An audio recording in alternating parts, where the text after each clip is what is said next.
You're listening to Rabbi Aryeh Wolbe, Director of Torch, the Torah Outreach Resource Center of Houston. This is the Jewish Inspiration Podcast.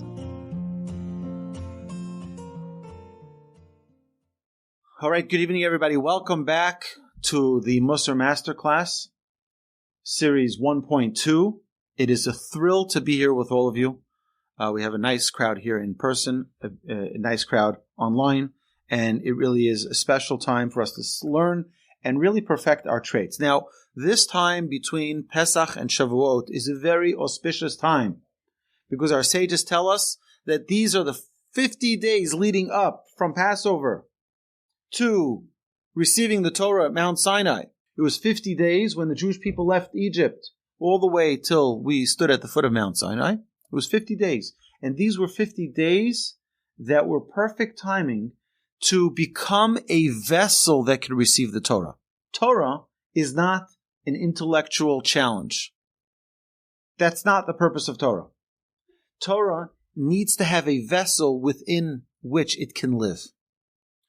Our vessel is our character, our midot. And if our character isn't up to par, then the Torah doesn't have a vessel to live in. That is the purpose. That is the goal of working on our character, working on our traits. It's to perfect the vessel so that the Torah can reside in it. Our sages dedicated these 50 days leading up to Shavuot as special time to work on our traits. And every day, our sages would take one trait and work on it. One trait at a time. Not to rush. So we're going to talk about one trait tonight. And this is a very special trait to me. It's the trait of kindness. There are many names that you can call it, but we'll give it the Hebrew name of chesed. What is the trait of chesed? Kindness. So let's go to what we always talk about in all of our traits, is going to the root of the word. What is the root of the word chesed? Chesed comes from the word chas. Chas means to be concerned for. When someone is concerned for another person, you know, the Torah tells us, Torah in Deuteronomy brings a verse, and it says that a person should do acts of kindness, de machsoro. I'll bring you the verse right inside. Deuteronomy chapter 15, verse 8. Ki patoach tiftach et yadcha lo. Rather, you shall surely open your hand to him. V'ha'abeh ta'abitenu. You shall surely lend him sufficiently, de machsoro, sufficiently for his need. Asher yachsalo, whatever is lacking to him. That's a verse, Deuteronomy chapter 15, verse 8. What is lacking to him? Do you know, someone comes over to you and says, can you spare $1? I need to go eat something. What is he lacking? He's lacking food. He's lacking a lot more than just money. He's lacking a job. He's lacking a place to live, most likely. De machsoro means getting into what the lacking of that person is. I'll give you an example. I think we spoke about this example in one of the recent classes, so excuse me for the repetition. But there was a man who once came to the rabbi right before Pesach, right before the Seder, and he says to the rabbi, is it okay if I drink 4 glasses of milk instead of 4 glasses of wine? We know we're supposed to have the 4 cups of wine. Yes, is it okay if I have the 4 glasses of milk instead? So the rabbi says, hold on a second. He goes to his office and he comes back and he gives him an envelope with money. His wife says, what are you giving him an envelope with money? Just answer his question. He asked the question, is milk okay as a substitute for wine? The rabbi says, if he's asking that, it means he doesn't either have money for meat. It means he's a poor person. And if he's a poor person, I'm not going to give him enough money for wine. I have to give him also enough money for meat. That is de machsor. You're understanding, you're listening to what's really going on. Many times we think that kindness is what I am willing to do. Now, I may not be able to fulfill the other person's need. I may not be able to. In fact, the example given in Rashi on that verse, on the comment in the commentary Rashi, He says the most incredible thing. He says, even, imagine like this, okay? We have two people. One person, very simple lifestyle, and would take public transportation, and that's the norm of how he lives his life. You have another individual who was the CEO of a big Fortune 500 company. And he lost his job, lost his home, lost his Bentley, or his Rolls Royce, his chauffeur, and now he needs to ride in public transportation. Which one is lacking more? They're both human beings. But you realize that one was used to a lifestyle that now is lacking severely. You know what it means to do kindness? The first level, understand what they're lacking. It doesn't mean that you have to fulfill it. I can't fulfill that. There's no way that I can get him his Bentley, and no way I can get him his fancy house in River Oaks, and there's no way I can get him a new private jet, but I can at least understand and I can feel the pain of his lacking. That's the first step in kindness. Understand what someone else is going through. So the root word of chas for chesed, which is kindness, is concern. Have concern for someone else. Once you have concern, everything else is easy to solve. But feel what they're going through. So where does this trait come from? One of the sages, when they saw the destruction of the temple, they said, "Oi, look, our temple is gone. We no longer have a place for our atonement. Where are we going to bring our offerings?" So the other sages said, no, the Jewish people will have another place for atonement. That's the acts of kindness that they do. When we do proper acts of loving kindness, our sages teach us, it's as if we've brought an offering. It's an atonement for us. So where does this trait really come from? Where do we learn kindness from? We learn it from the Almighty. We learn it from God. Just as the Almighty is compassionate, just as the Almighty is kind, Mahu rachum afata rachum, Mahu chanun afata chanun, just as God is compassionate, God is kind, so do we need to act in a kind way. So do we need to be compassionate, etc., etc. Our job is to emulate God. That's our job. God is kind. We need to learn to be kind as well. And in what way is God kind? It's an amazing thing. We talked about walking into the supermarket and seeing the coloring book of God. You see the fruits and vegetables. You ever wonder? But we say a blessing after we eat a meal. We say in the Birkat HaMazon, in the grace after meals, the most incredible blessings, thanking God. One of the things that we say, that God gave us all goodness. But you know how God gave it to us? Bechein, bechesed, uverachamim. Bechein with grace, bechesed with kindness, uverachamim with compassion. You understand that every one of our fruits didn't have to taste unique. They didn't need to smell a unique scent, aroma. They didn't need to feel a different texture. But if you realize every single fruit on planet Earth has a different smell, has a different shape, has a different color, that's unique.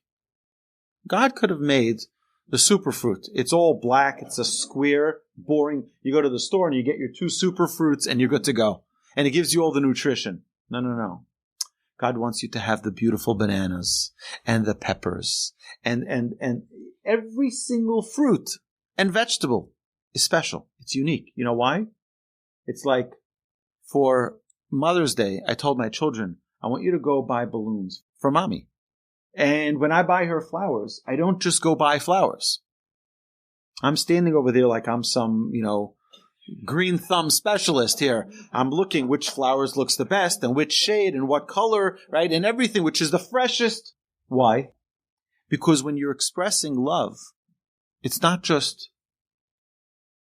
a simple thing.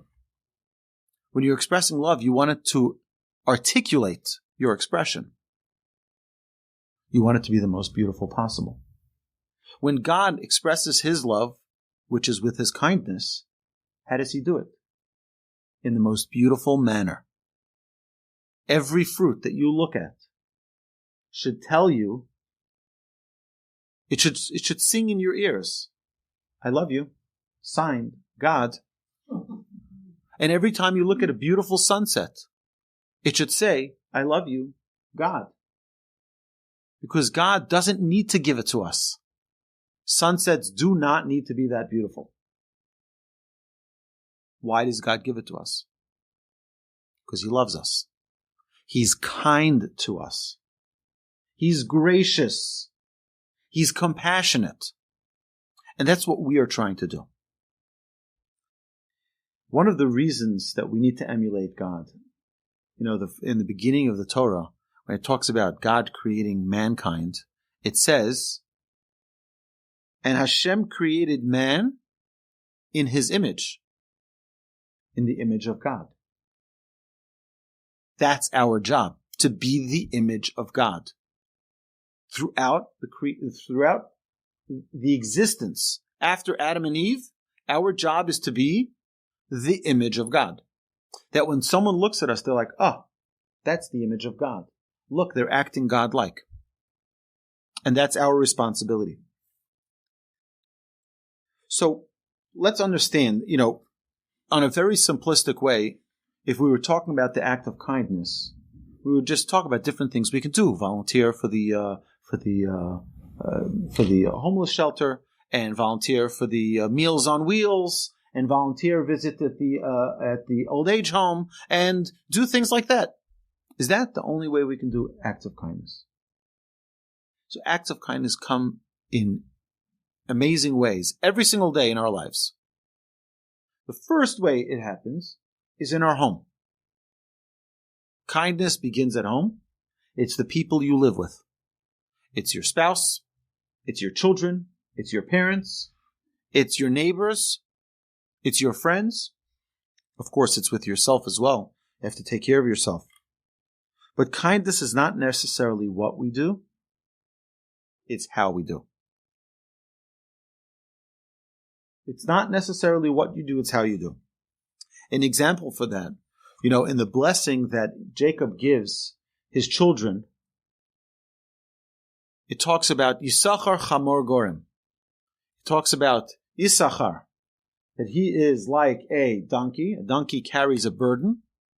And then it talks about, different animals, and it compares them to their hard work and to their virtues. And when it talks about the donkey, it says, Luben shinayim michalav. Its teeth are white from milk. It actually reminds me of a story the Talmud says. This is about always finding the good. So this rabbi, one of the great Tanaic sages, was walking with his students in a forest, and there was a terrible odor. So the students see, there's a stinky carcass of a donkey. But the rabbi said, but look at its beautiful white teeth. You can see the stench. You can smell the stench, right? You can express it because you see it, right? Or you can see the positive. It's just a side note. Our sages tell us, the white teeth, what is this talking about? Our sages are teaching us a very important lesson here. And that is that when a poor person comes to your house, more than they need the glass of milk, which is the charity that you give them food to eat, you give them something of sustenance, they need to see the white of your teeth. They need to see the smile, see your heart, your love. And I try to act this way. When we have people collecting charity from all over the world, they knock on our door, I always have them sit down. Come sit down. And sometimes they're like, I have to run. I'm like, okay, you don't have to sit down, but you're welcome to. Come, have something cold to drink or something hot to drink, whatever it is that they want. And 99.9% of the time, they end up sitting down and like, I needed this. I needed to just stop a second. I needed to talk to someone. I needed to get a cold drink. Can I use your restroom? Suddenly, they realize that they need to be human as well, and it's a good thing to remind them that. But more than people need the $1 or the $20 that you're going to give them, they need the smile. They need to know that someone really loves them and cares about them. They say that finding someone a job, giving someone fish will feed them for an hour, but teaching them how to fish will feed them for a lifetime. Right? Giving someone a job, introducing someone. Oh, you need a job? Let me help you. Let me network for you. Let me introduce you to someone. That can do much more than just, here's a handout. Nobody wants a handout. It's an interesting thing. Rabbi Dessler, the great Rabbi Dessler, he has a very famous booklet on kindness. It's called Kutras HaChesed. I would say the notes on Chesed, on acts of kindness. And he says there are two types of people. There are givers and there are takers. And at every single wedding that he officiated, he would say that as long as this couple are givers, they'll be successful. The minute they become takers, happiness is beyond them. The goal in our lives, is to be givers. That's a very interesting thing, is that when a baby is born and we give a bris to the baby, or when the girl has her baby naming and they have a kiddush, we always say the same blessing for the young. And that is they should merit to Torah, to chuppah, and ma'asim tovim. The Torah, the study of Torah, to live a life of Torah. Chuppah, to canopy, to find their proper mate. And ma'asim tovim, and good deeds. The order doesn't seem right. Right? It doesn't seem right. First Torah, then good deeds, and then canopy. Sages tell us, when it really counts, the acts of kindness, it counts once you get married. That's when you learn about real kindness. I remember speaking to my rabbi many years ago, and we were talking specifically about this trait. And he gave me a trick question as to where is my biggest priority when it comes to kindness. And I told him, I don't know if this is the wrong answer, I said, but I think it's in my home. He says, oh, very good. Now we can continue. Right? People think, oh, I'm going to be a big community person, but neglect my family. I'll help and I'll volunteer and neglect my children. No. Your number one obligation of kindness is with your own family. Well, it says also it should be for yourself first, because if you don't take care of yourself and you're unhealthy, you won't be able to help other people. But the goal of every person should be to become a person of kindness for themselves, for their family, and then for the world.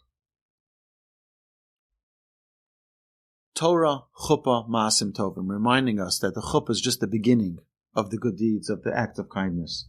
That's when every single day of our lives needs to be. I tell young guys when they're dating and getting married, I said, you have to start thinking in twos.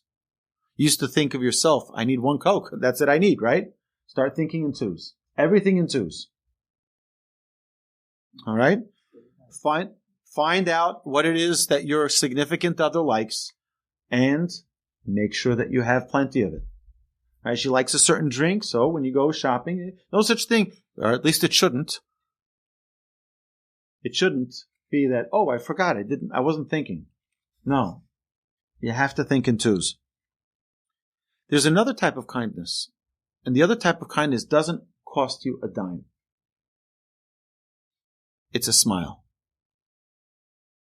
When you go in, I was once with a friend of mine in the elevator. Sometimes you go into an elevator in one of these office buildings and everyone's rushing to work and everyone's all proper and this one's holding the newspaper and this one was with their bag and now everyone's with their phones. And it was like this like silence in the elevator, like awkward silence. And he says, oh, good day to everyone. And everyone started smiling and laughing. It was like suddenly it changed the whole environment there. It's, you know what? Just a smile can change everything. In fact, it's not only because God smiles to us all day, like he did to me this afternoon, I mentioned earlier, but the smile has unbelievable impact in sales as well. If you're a salesman, learn the art of smiling. Because nobody wants someone who's miserable to be their salesman. You want the smiley, happy person. The person, even if it's just a person who's going to say, have a great day. Right? Here, take your bags and go. Right? The other person is giving, it's just a cashier. But one does it with a smile. And in sales, they will say that when someone calls a company, I've seen companies do this actually, and they pick up the phone with a smile, and they don't just say, hello, this is, Red Rock Construction, how can I help you? Right? No. Right? They pick up with a smile. And you say something special, something unique. So this company I heard say, they pick up the phone, they go, Red Rock Construction, how can we make your day beautiful? Right? Yeah, it's cheesy, but you know what? Everyone smiles and everyone laughs and everyone enjoys doing business with them. That smile is free. It doesn't cost you a dime. And you know what? Every person loves being smiled to. I don't mean creepily, okay? Okay? In a genuine way. You're happy to see another person. So, the first task when we talk about kindness is learning what the other person is missing. Now, we're here, a lot of people in this room.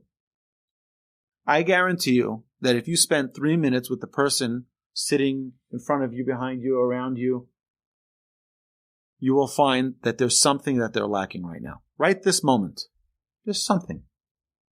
It could be a pat on their back. It could be a hug. It could be a compliment. Hey. Okay. Everybody needs something. Everybody needs something. Find out what that is. My grandfather did a 1-week sample with his students on exactly this. He said, I wanted them every day to find a person with which they can identify what their lackings were. Not to fulfill their lackings. Just identify what it is. After 1 week, the students came back and they said, it's too hard. It was too difficult. Now let me tell you why. You see, we're very selfish people, human beings. We are very selfish people. I'll tell you why.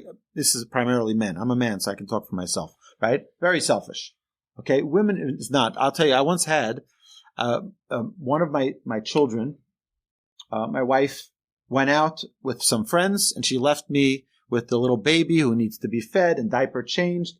And I think I'm a pretty attentive father. And I got some of the kids to sleep. And now I have this baby who doesn't stop crying. And I don't know what to do. And I changed its diaper. I was, singing, a lullaby. And I'm feeding it, giving it, its baby bottle, giving its pacifier. Or I didn't give it the bottle. I was just trying the pacifier. Right? I was just a pacifier. And I called my wife and said, I'm sorry. I know you're with your friends. I don't want to bother you. The baby is it's not stopping to cry. I can't figure out what's going on with it. She said, oh, it's for sure hungry. For sure thirsty. Right? For sure thirsty. And sure enough, gave it the bottle and it was very happy. Baby was happy. Right? How come I didn't know that? How come I didn't sense that? It's not an instinct that I have developed. I need to learn to still develop that. Every one of us needs to learn to develop that. But she instinctively knew in 1 millisecond what it is that he needed. Because she completely in tuned with this baby. Completely aligned. That doesn't mean that men cannot. It just means that we're not as in tuned. It's an unbelievable thing. A gift. Now, each of us can develop that, but it takes training. It takes time. It takes effort to crystallize and perfect this trait. It starts by recognizing that people around you need something. And you know what? Even if you're not able to fulfill it, identify it. What are their lackings? The Chavetz Chaim says that just like Torah, acts of kindness need to be done daily. Torah, we need to learn daily. Acts of kindness, we need to do daily. I'll give you an example. There's a guy who would go every single morning. He was a shochet, a slaughterer, in a factory, in a slaughterhouse, right? And he would come there in the morning, and he'd leave in the evening, and he'd come with a whole group of it's a shochet. A shochet is a slaughterer, right? A ritual slaughterer, and every kosher animal needs to be slaughtered properly. And this is in Israel. And they'd come in the morning, they'd leave in the evening, every single day. One day, the owner of the factory is locking up. He locks up. As he's leaving, the security guard stops him and he says, "You can't leave." So what do you mean I can't leave? He says, "I locked up. Everything is closed." He says, "No, there's someone still there." He says, "I checked. There's no one there." He says, "Someone is still there." And sure enough, they checked the building, and in one of the freezers, one of the shochets was there. So the owner tells him, "How did you know? How did you know that he was still there?"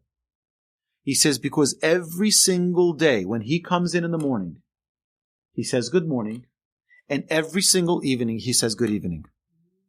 And I was waiting for my good evening this night, and he didn't give it to me.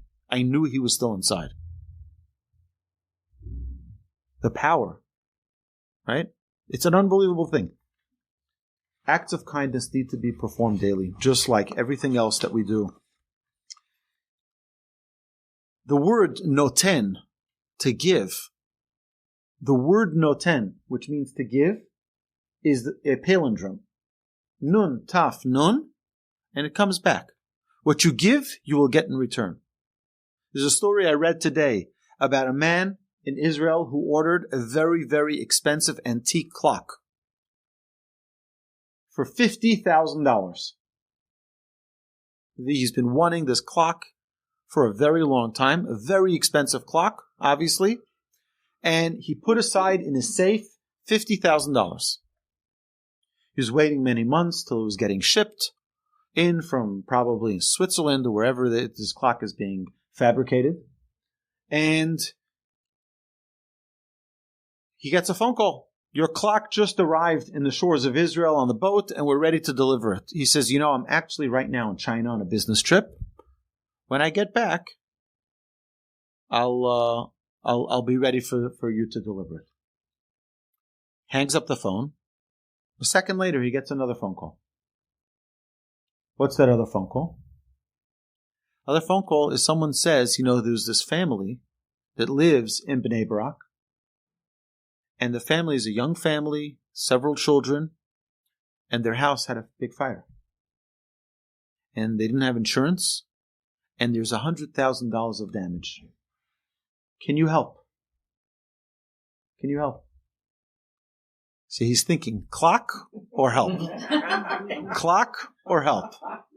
Going back and forth. Clock or help? What should I do? See, he says, help. Calls him back. He says, sending you $50,000. Okay. 3 years later, his son lives in a moshav called Bet Meir. And over Shabbat, there was a fire in that moshav. And after Shabbat, he hears the news of this terrible fire that ravaged the moshav.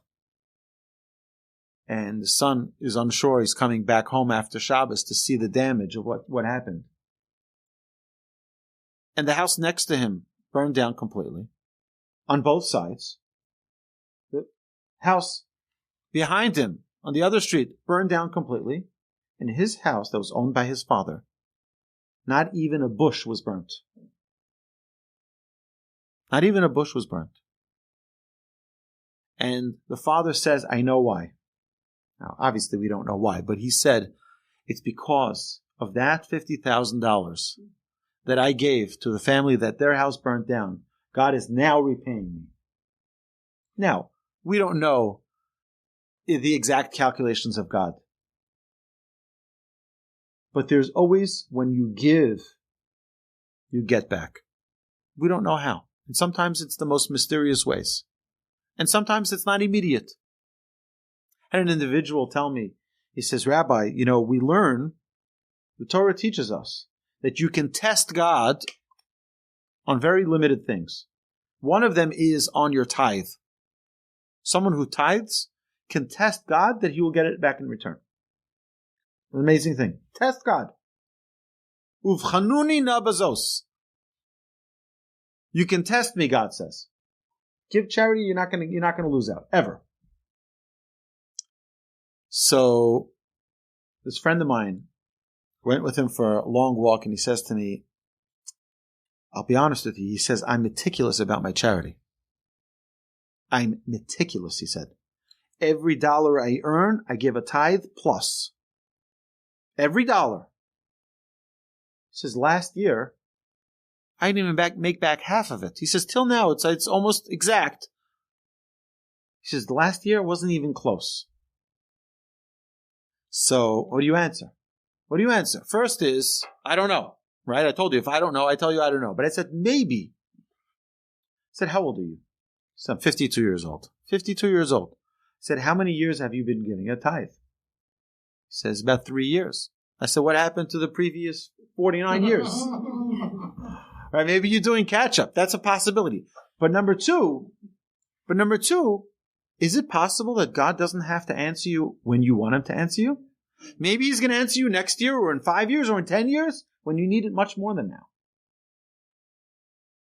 So, this is not a class about charity, but it's the idea that you will never lose out by the kindness that you do. Never, ever. You will never lose out from the kindness that you do.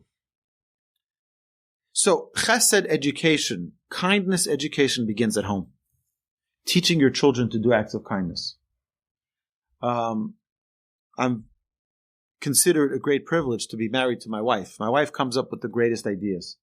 One of her ideas was that, it gets extremely hot in Houston in the summer. Now, in our neighborhood, no one's driving on Shabbos. No one's riding their bicycles on Shabbos. Everyone's walking to shul on Shabbos.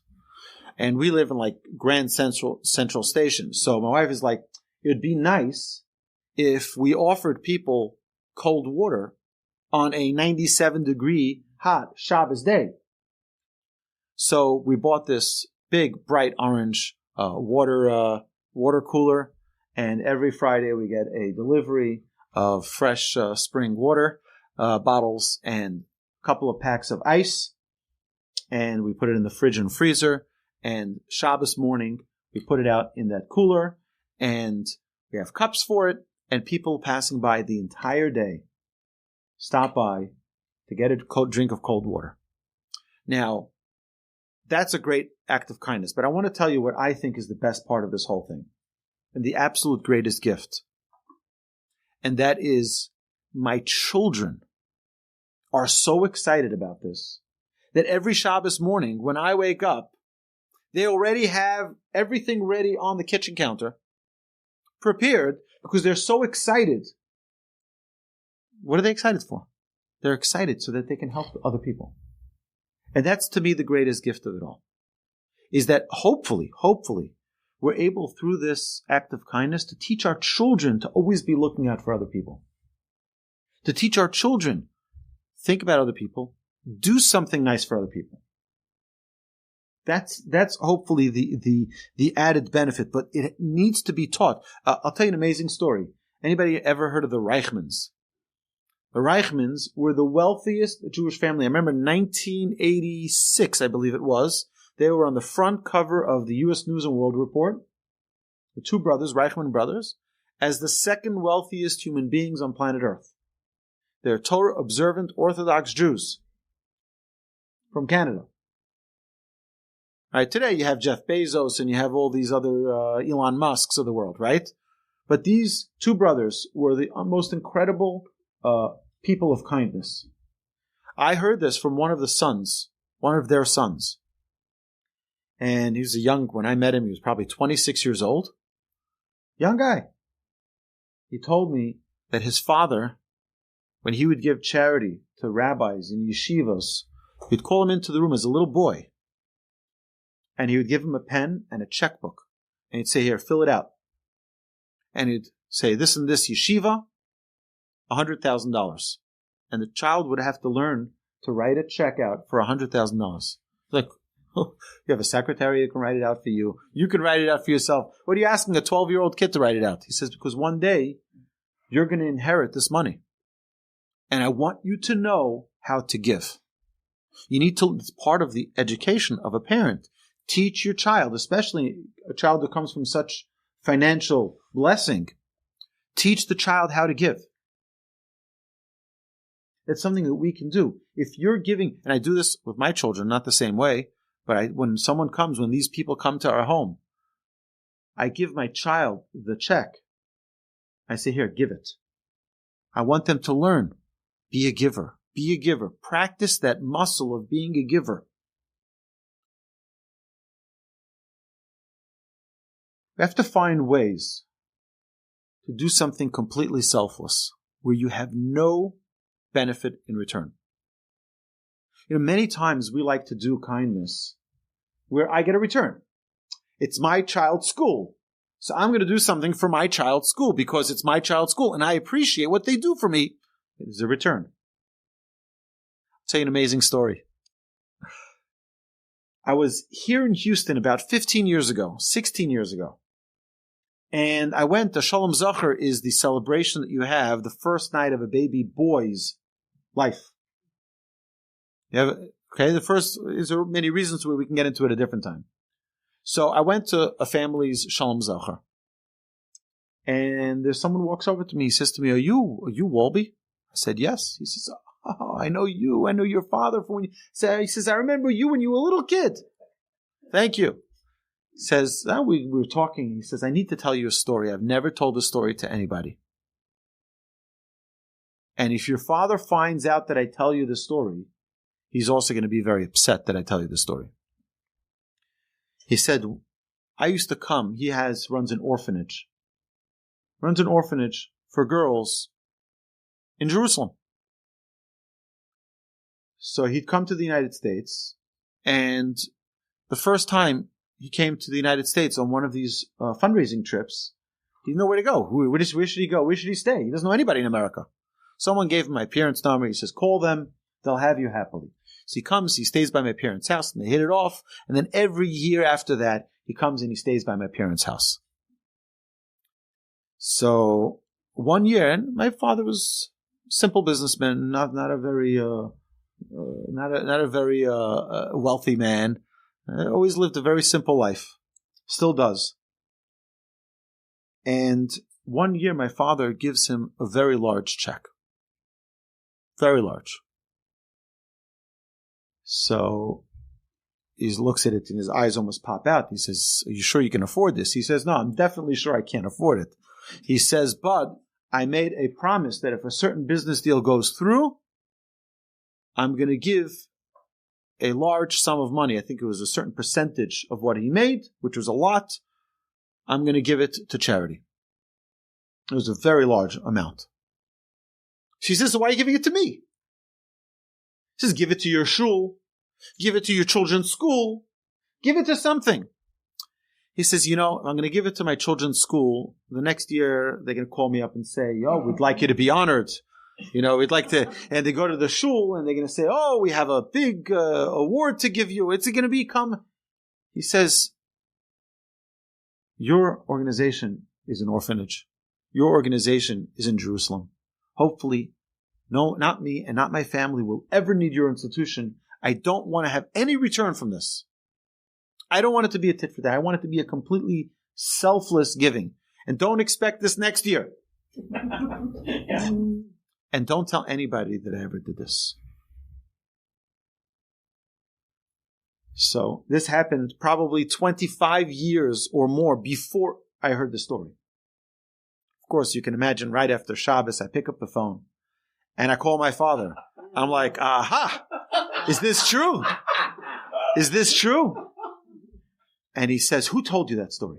He was very upset that the story had leaked. But that, I think, is a great example of how we don't give because we benefit. Give selflessly, completely selflessly. You know why? Because God gives selflessly. How many times does God give us and we don't even say thank you? And He keeps on giving. And He keeps on giving. Nonstop. And it's not if you know, how many times have we had this? Have we seen this? Oh, they better not ever come ask me for money if that's the way they say thank you. Right? You've heard that before, right? You don't say thank you, you're not getting again. God doesn't say that. God doesn't say, oh, you had lunch yesterday and you didn't say thank you, you're not getting dinner. Doesn't say that. He's gracious. He's kind. He's compassionate. Because God knows He loves us. And He knows that one day we'll get it. One day we'll understand. And by emulating God, we learn a little bit of what it means to be great. Learning to be a giver, you will gain an appetite for giving. And you'll want to give endlessly. It's such a, I know a family. I've mentioned this family many times in the past in these classes, but it's a family that doesn't know how to survive without giving. They're such amazing givers. It's an unbelievable thing. Givers and givers and givers. That's it they know how to do is give. So, I recently was in Israel in the beginning of the month of March. I was in Israel to visit my 2 children who are learning in Israel this year. And it was an incredible trip, very short trip, but an incredible trip. So before I went on this trip, I spoke to a friend of mine in Israel. He says, oh, you're coming from America. Can you do me a favor? I need this and this from duty free. They only sell it in duty free. Can you please, before you arrive here, pick one up in duty free? I'll pay you exactly what you paid, even more, whatever it is. I need this product. Okay, said no problem. Sure enough, I was in duty free. I got them what they wanted, and I get there, and I call him up. I say, hey, how are you? Where can I drop it off? He says, no, I'll come pick it up from you. So, close family friends for many decades and decades. So my parents grew up, my father grew up with this whole family. And I bring him the thing. He says, how much is it? I sent him a picture of the receipt, $171.65. He has an envelope sealed, $171.65. He says, this is for this. So thank you very much. Oh, whoa, you're not going anywhere. He says, but this is because I love you. So what was the matter? So there's a very interesting halacha. Halacha says that you can't charge interest. Jews not allowed to charge interest. Right? You can't overpay. So if I paid $171.65, he's not allowed to pay me $172. He has to pay $171.65, 64 cents, whatever it is. That's what he has to pay.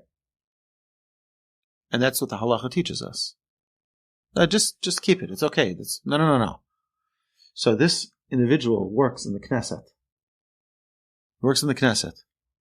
And he bought me and my wife as a gift 2 items from the Knesset. The official Knesset pen and the official Knesset notebook. I hope it's only truth that goes into that notebook, because there's a lot of unsavory things that happen in that Knesset. But it's just, and I said to him, it's not necessary. Please, let me just you can keep. No. He doesn't know how to see someone and not do an act of kindness to them. He doesn't know. They don't. You understand? You understand what that means?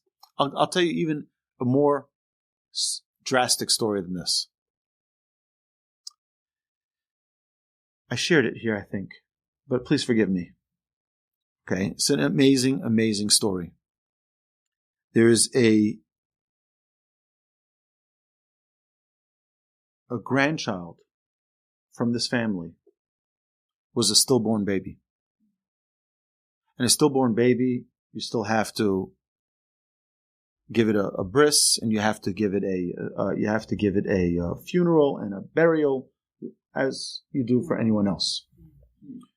So it's very sad. It's tragic, right? Listen to what the grandfather did. The grandfather had known that there were two families in that city, in that community, that were in a feud for decades. This family and this family, arch nemesis families, they are, okay. Nothing to talk about.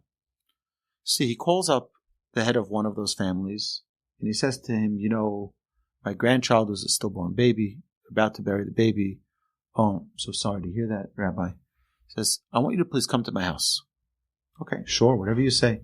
Calls the other family, he tells them the same thing. Sure enough, they both show up on the doorstep of the rabbi, and they're looking at each other. Does the rabbi not know? Does the rabbi not know that we don't talk? That we, The rabbi walks out of the house with this baby, lifeless baby, and he turns to the two of them, and he says, this baby is going back to the world to come, not having done a single mitzvah. I want the two of you to make peace, and that be the baby's mitzvah. And they made peace. That is the greatest kindness. Someone is in such tragic loss, and the only thing he can think about is, how can I help someone with this? How can I bring kindness to this world? That even with a tragedy, he can't help himself. He has to do some act of kindness for someone.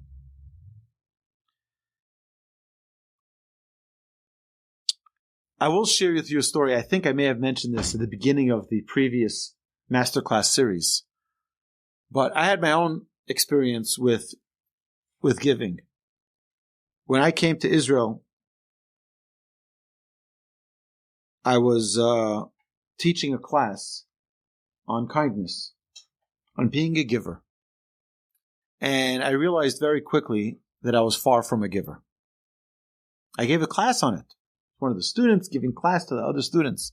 Why? I came from the United States, and Israel at the time didn't have the import that it does today. This is in the early 90s. And I had my special treats that I brought from America that you can't get in Israel.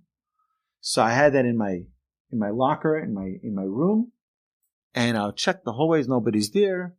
Room, nobody was there. I'd open up my locker, I'd take my stuff, right, my treats, close the door, lock it, eat it, nothing happened, wipe my face, and I'm good to go, right? And then I'm thinking to myself, you're the same guy who spoke about being a giver just yesterday. You're such a hypocrite. Right? You're not keeping what you teach. So I said, okay. I made a deal with myself. From now on, in order for me to eat any of my treats, I need to give to two people. So now it was the opposite. I'd go into the hallway. I'm like, come here. I'm like, what do you want? I'm like, just come here. Just come here. Right? And they'd be like, what do you want? Right? Like, come here. And I would open and their eyes would pop out to be like, whoa. Right? I'm like, please have some. And that was my gateway to having some myself. It's like, if I don't give to someone else, I can't enjoy myself. And what that did to me is it changed my life. It transformed my life. Because it taught me that it was like building up this muscle. I need to give in order to enjoy from anything. How can I give? And it's not something, some people have it naturally.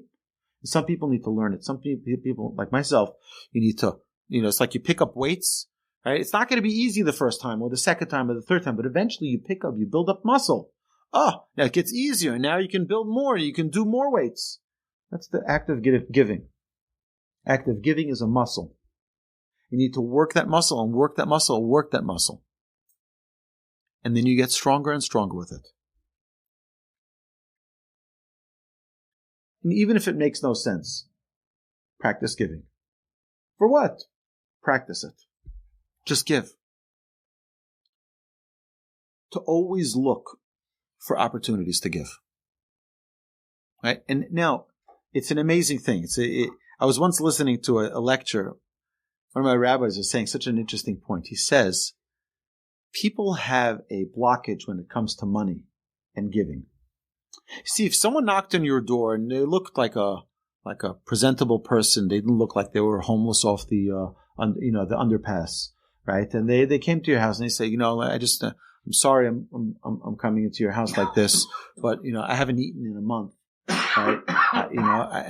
I haven't slept. I'm just like, you take them in, and you say, here, come, let me give you something to eat. And if you see that they're reliable, they're clean, it's like, come, let me throw a steak on the grill for you. Let me give you a beer. Right? It's like you hope you become kind. Let me take them as an act of kindness. I'll do this for them.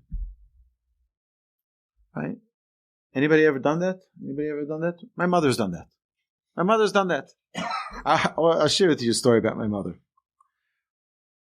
My parents were in Israel, and one of my siblings had a baby, and then another sibling had a baby, and my parents had to extend their trip. They ended up coming back home to New York on a Friday morning. I called my mother, welcome her back home. She's just getting back home.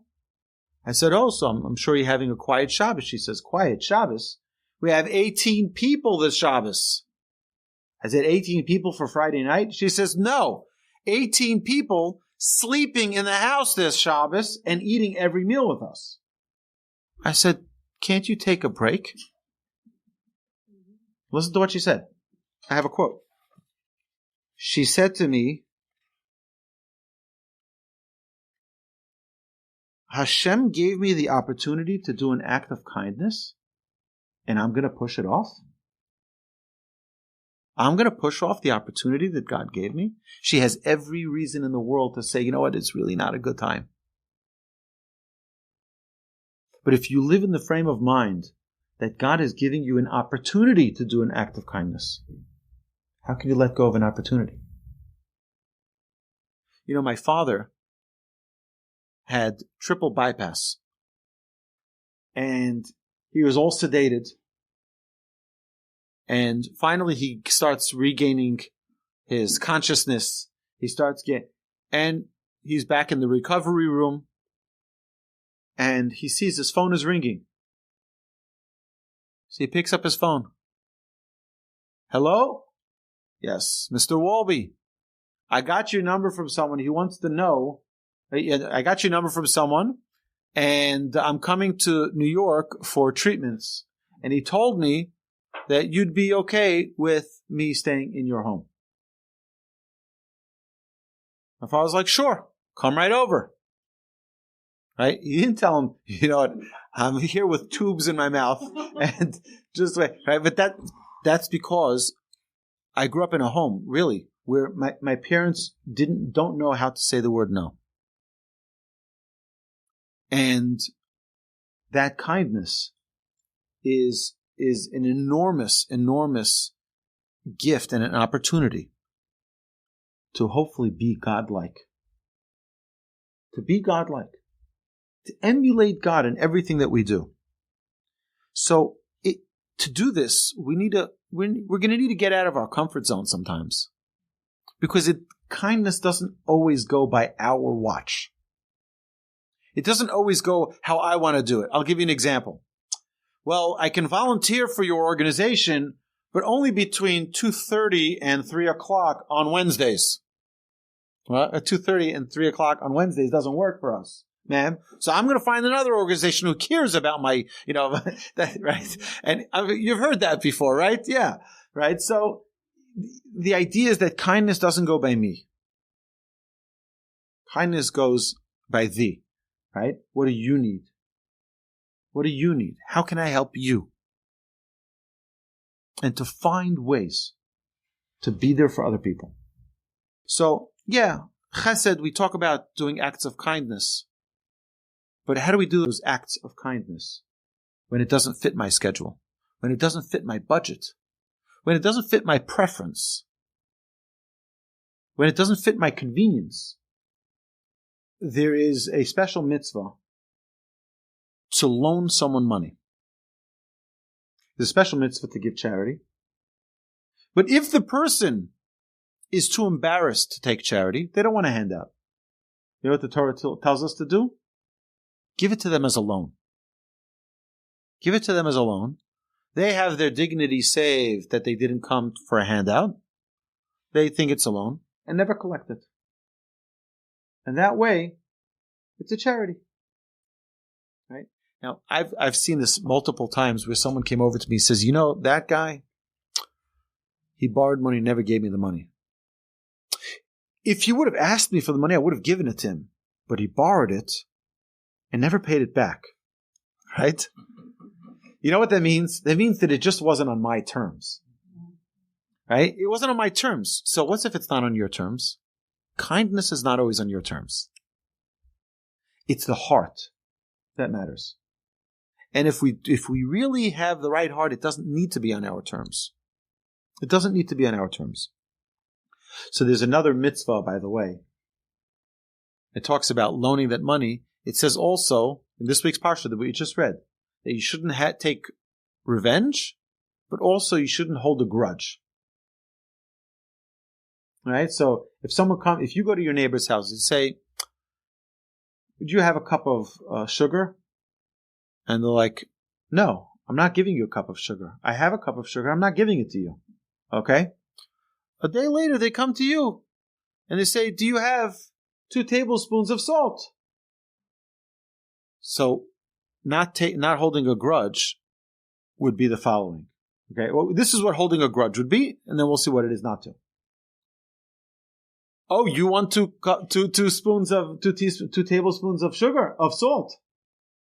I'm going to give it to you, not like you. Not like you who didn't give me yesterday. I'm going to give it to you. Right? That's holding a grudge. You're not allowed to do that.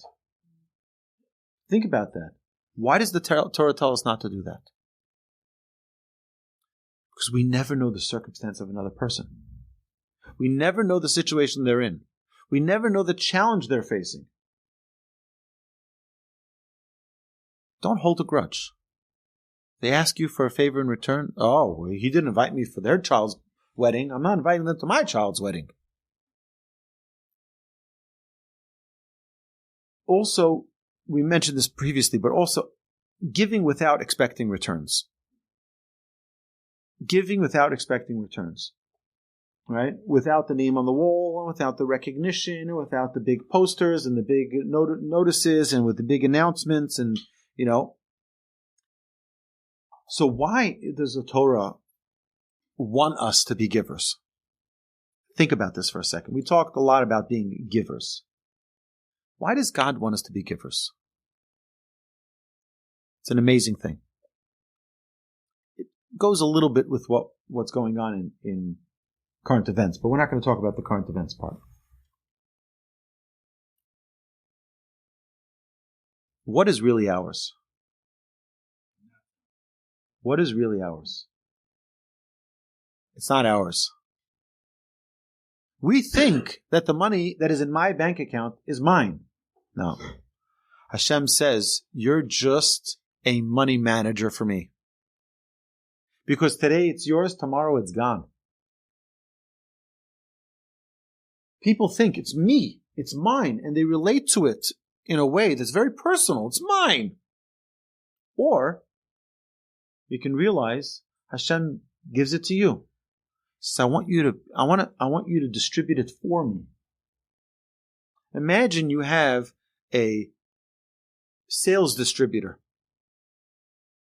You sell boxes of tissues. So you manufacture them and you send them to your distributor, and he's going to send them out to everybody. He doesn't want to distribute them. I'm keeping them in my warehouse. What are you going to do? Get a new distributor.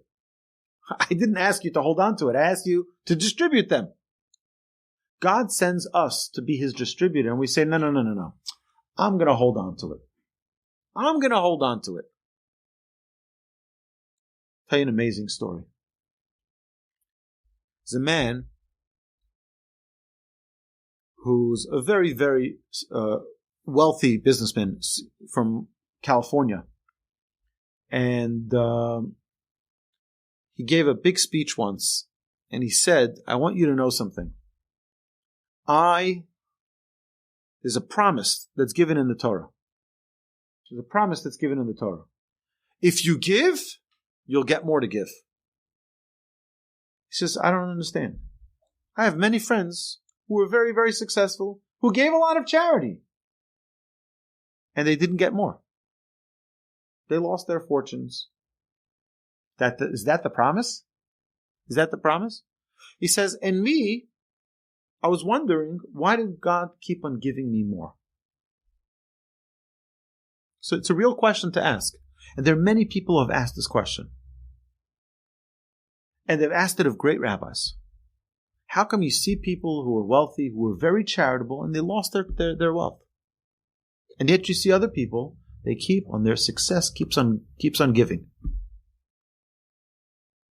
See, he says, I want to offer my own answer. He says, because there are people who do selective giving. They give selective giving. You'll accept my child to your school, I'll give you money. You're going to take my daughter into your school, I'll give you money. Oh, this is the shul my cousin goes to, I'll give you. Torch in Houston? What do I have to do with Torch in Houston? You don't mean anything to me, right? I'm not giving you anything, right? He says, but there are those who give indiscriminate giving. They don't only give what they get, what they receive from. They give to everyone. Because imagine you had your secretary who gives out the checks for you. You tell them, send $50 to this one, $100 to that one. You tell them who to give out the money to. And then you find out that there are some people that they're not giving to. Because this one curries favor with them. And this one helps their child out. This one helps out their friend. And they start playing favorites. Is it their money? It's my money. You don't pick favorites with my money. You don't pick favorites with my money. We are the distributors of the Almighty. Everybody is God's children. Yeah, you can choose, some you give more, some you give less. But you give everyone. They're all his children. And it's an unbelievable perspective to always, and it's a blessing that we bless people, to always be the giver. Should be blessed to always be the giver. It's a remarkable thing that we're able to give. And giving doesn't always have to be with money. My rabbi, I was once, anyone who's ever been in Israel, those buses are quite something. Those buses come and go very, very fast. And if you're not at the bus stop at the second that they pull up, you missed it. So one time I had a miracle. I was rushing someplace, and the bus, about 50 feet after the bus stop, stopped. Opened the doors, and I ran to that bus and I made it. Wow. It's like a miracle. It never happens. I get on the bus, and who's on the bus? My rabbi. My teacher was on the bus. I get in, he sits me down. He says, I told that bus driver that if he doesn't stop for my student, right? Wow. That's my student. You better stop for him. So he stopped. I think that's an act of kindness. Yeah. Because you know what? And it doesn't cost him anything. It took an extra second, 2 seconds. But it's thinking about someone else. It's thinking about someone else, going out of your own comfort zone to assist someone else. I have a lot of stories I didn't get to. It's interesting that the Talmud in Tractate Eruvin says an amazing thing. It says that you can tell about a person in 3 ways. You want to know, you want to learn about a person? There are 3 ways. Look at 3 different qualities, 3 different actions, and you'll know everything about them. Kiso, their pocket, how they give. Koso, their cup, how they are when they're drunk. Kaso, how they are when they're angry. You want to know a person? Look at how they act. But think of the first one. Kiso. It's not that they give. It's how they give. Look at how someone gives. There are people, there's a guy who comes to me before every holiday. He came to me right before Pesach. He came over to my house. He says, are you busy with anyone? I'm like, no, it's perfect timing. He says, I'll be there in 5 minutes. Comes over and he pulls out $500 cash, puts it in my hand. He says, I want you to distribute it to someone who needs it. No one should ever know I was here. Doesn't want anyone to know. Just give it out for me. I want someone's Pesach to be special. That we have the most kind people. You know, Abraham, it's an amazing thing. It says, Vayita Eshel. And he planted an orchard. He had guests coming to his house. Abraham, his tent was open on all 4 sides. Vayita Eshel. He planted an orchard. Our sages tell us, you know what Eshel means? Eshel means Achila, he gave them to eat. Shtiya, he gave them to drink. And Lina, he gave them a place to sleep.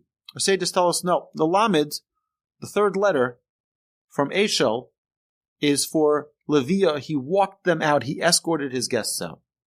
Our sages tell us, even more so, that if someone doesn't walk their guests out, and they're missing that Lamed, what's left? Eish, fire. The risk of danger in their home. So my rabbi asked the following question. He says, I don't understand. You invite someone into your house. You give them to eat. You feed them good food. You give them to drink. You pull out your bourbon. You treat them nicely. You give them good drink. And the only thing that lacks is that you didn't walk them down the block. You didn't walk them out the house. And you're in danger of your house burning down as a punishment for not walking them out? Because instead of having Eshel, it should be a beautiful orchard. You have Eish. Doesn't make any sense. He says such a beautiful thing. He says, when someone comes to your house, I feel embarrassed. I need to come eat by you. I need your handout. I need your kindness. Right? They feel a little bit, I don't want to come to someone else feeding me. Someone else has to provide for me. Not a charity, but it's like a person could feel uncomfortable. But when you walk them out, they're like, wow, he really enjoyed my company. He wants to spend every extra second with me. So you take the Eish, which is the embarrassment that they might feel, and you make it into a beautiful orchard. Now they feel so good. They feel so happy and so comfortable that, wow, they walked me out. It's not that your house, God forbid, will burn down. It's that you're taking away that embarrassment. That's also an act of kindness, a small little act of kindness. So,